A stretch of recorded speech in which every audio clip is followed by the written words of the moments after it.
Здравствуйте, дорогие друзья! Якутия вновь на связи. Я вас приветствую на своем канале. И сегодня я хотел бы вам показать неотъемлемый атрибут любого охотника и рыболова. Это охотничий нож. В моем случае это 5 ножей, 4 из которых это чисто охотничьи ножи, и один нож, он разделочный для рыбы, филейный так называемый нож. Вот, кроме того, покажу вам, как не следует обращаться с якутским ножом, расскажу почему и покажу последствия неправильного ухода за этим ножом.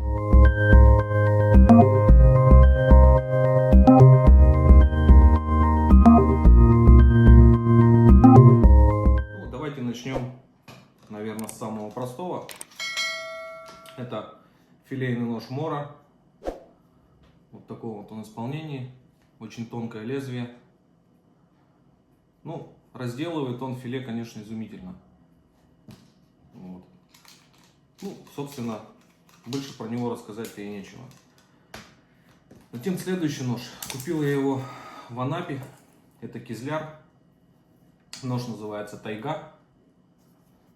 Сталь 65Х13. Нож довольно-таки увесистый. С двух сторон слесарный дол у него. С внешней стороны с обуха нож заточен с двух сторон. Ну, все бы ничего. Нож он не обладает особой бридкостью. Нож, скажем так, более предназначен больше для рубки чего-нибудь. Ну, вот я его использовал, наверное, один или два раза на охоте. И при попадании его в воду, а потом последующей сушки, вот такая вот произошел казус. То есть ручка лопнула напополам. Ну и все, я его больше использовать перестал. Потому что, ну, не является он универсальным. На охоте и рыбалке все-таки нужен универсальный нож. Ножны простецкие, прошивка с двух сторон, то есть из двух половин ножны состоят. Тремя клепками заклепан. Кроме того, у этого ножа очень неудобный подвес. Вот он. Ну, то есть подвес, я считаю, должен быть свободным. Этот нож будет на ремне висеть жестко.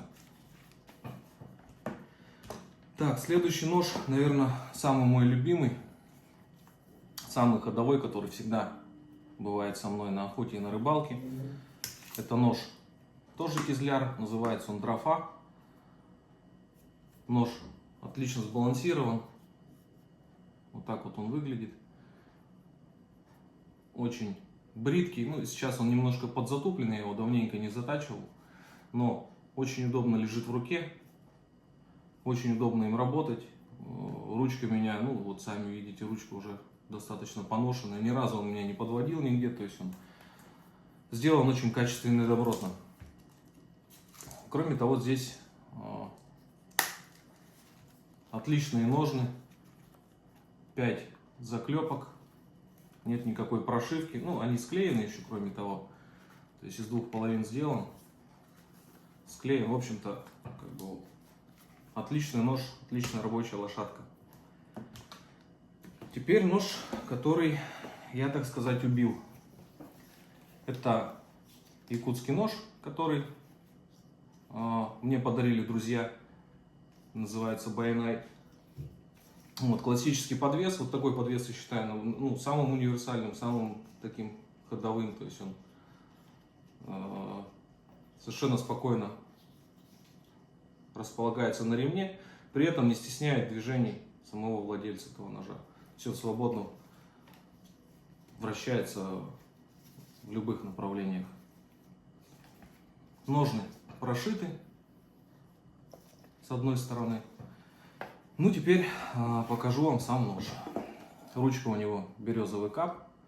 А вот что я с ним сделал, собственно говоря. То есть после первой же рыбалки я как следует не протер нож, соответственно, затолкал его в ножны. И при следующем использовании уже на утро я вот увидел вот такую вот картину. То есть нож у меня сначала синими пятнами пошел, с желтыми, ну а потом уже появилась ржавчина. Вот. Следующий, скажем так, случай, когда вторым этапом я его убил, этот нож, это вот я отломал ему кончик. Это и весной это произошло, я ставил березовый сок, ну и соответственно при сверлении в березе отверстия я неудачно его загнул, и у меня нож просто, кончик ножа просто отломился. Ну вот как бы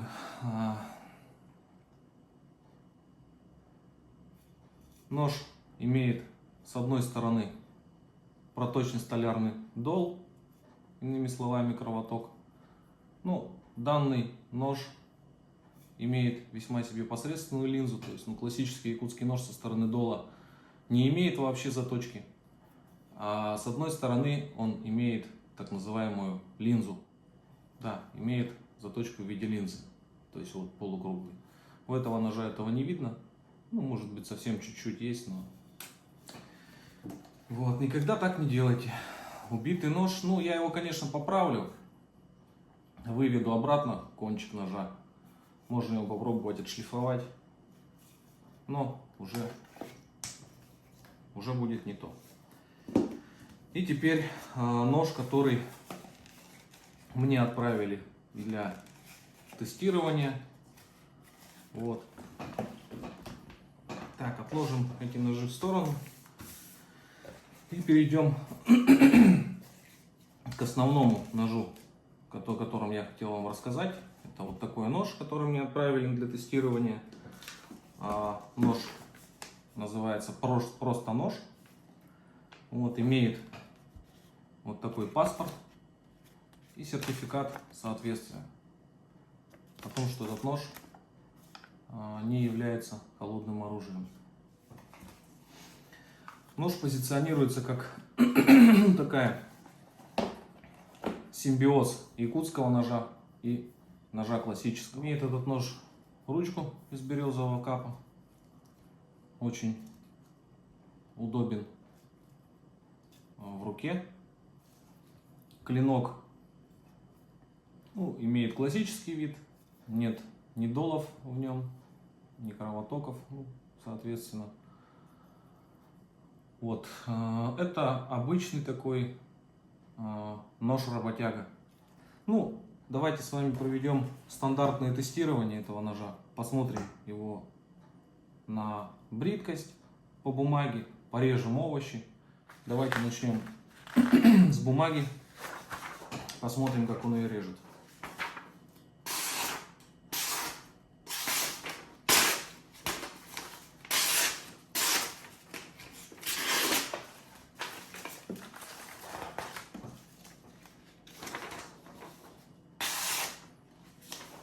Ну, бумагу нож режет достаточно уверенно.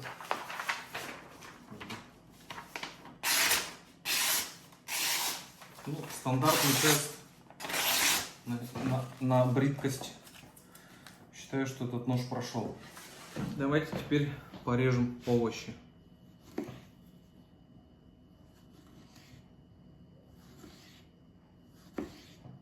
Ну, здесь нареканий никаких нет. Режет очень тонко, прозрачные.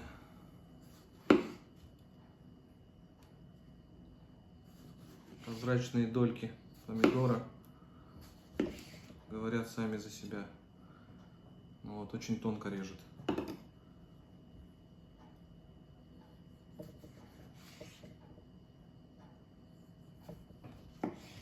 Ну, да, режет хорошо. Теперь огурец попробуем.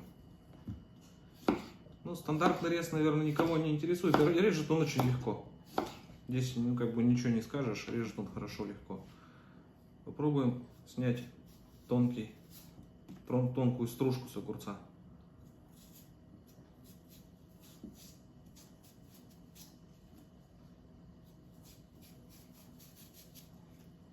Ну, достаточно уверенно режет. Ну, режет нож хорошо, отлично режет. Давайте попробуем нарезать этим ножом мясо. У меня есть полузамороженная куриная грудка. Попробуем ножом разделать. Ну, вот видите, там еще вот, замороженный еще лед. Попробуем.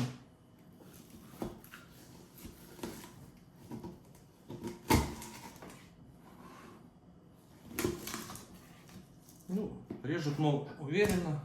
Как бы никаких проблем даже с замороженным продуктом нет. Хотя, вот видите, замороженный.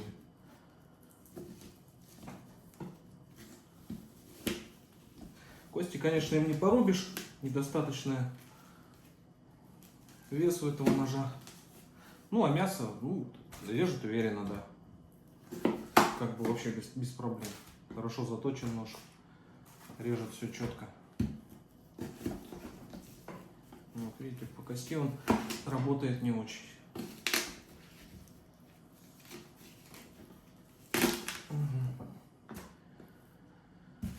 Ну, вот как-то так. Да, еще забыл вам показать подвес этого ножа. Вот такие ножны он имеет. Подвес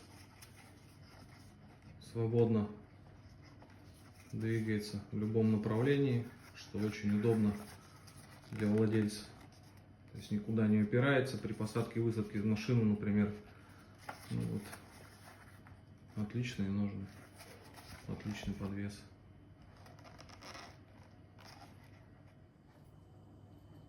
Ну что хотелось сказать по этому ножу. Ну, такой надежный, рабочий, недорогой инструмент охотника и рыболова. Ссылочку на этот нож я вам оставлю под этим видео в описании. Для себя же я сделал вывод о том, что соотношение цены и качества весьма себе неплохое.